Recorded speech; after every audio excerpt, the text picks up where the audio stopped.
Get ready.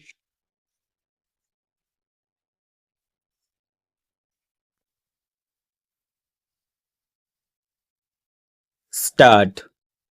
Sir, a new feature is being introduced in the Companies Act which was never there before.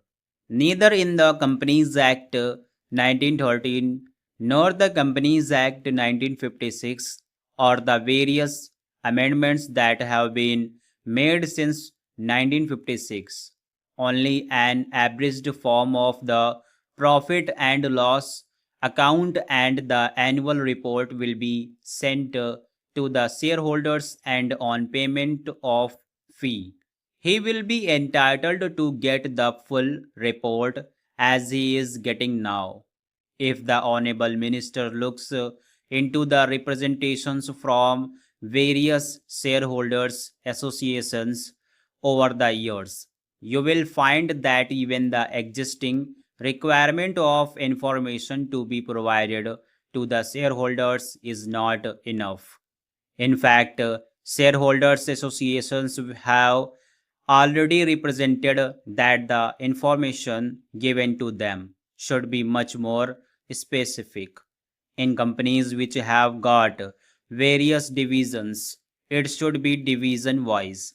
There are a lot of other features which they have pointed out from time to time. Here, we find a bill which has been ostensibly brought to protect these very small shareholders and depositors, which takes away even the existing rights being given to them. It is a very serious matter in corporate functioning, as we have seen over the last few years. I may venture to say that even the Sachar committee recommendations have become a little out of date because in the last 5 years, especially after this government has come to power, there has been a sea change in the operation of the corporate sector. This particular act, which is the main act governing the administration of the companies in the corporate sector, cannot be effective in spite of over 600 sections and a vast army of company law administration officials all over the country. The small depositors and the shareholders will always be left at the mercy of a certain government bureaucrat or a certain department. For instance, in spite of all these powers which the company law board enjoys, this particular amending bill says that certain powers will be shifted from the High Court to the Company Law Board. It makes no difference. The ultimate authority is the government. The Company Law Board will be executing its decisions through the government. Now, I want to know if the company law is effective, then how we have got massive cases of duping. The investors are totally taken for a ride. It is totally contradictory to the spirit of the Sachar committee, which had a very socialist approach. It is contrary, if I may submit with your permission, to the thinking of their own Prime Minister. I do not understand who is the author of this bill. I do not understand how this kind of omnibus bill without direction has been brought. This is one of the most poorly drafted pieces of legislation that I have come across. I submit that apart from these things, if the Honorable Minister may allow me to submit, I have seen in the administration of companies for smaller things.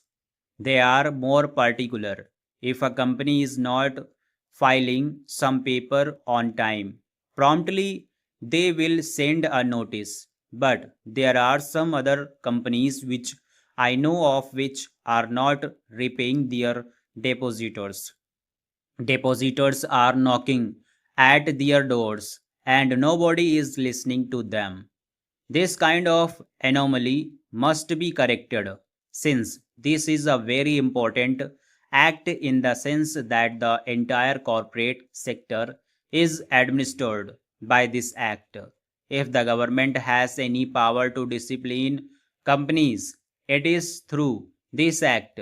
And if this act is treated in such a callous manner, I am at my ready and to understand how larger companies will ever come within the framework of any discipline at all.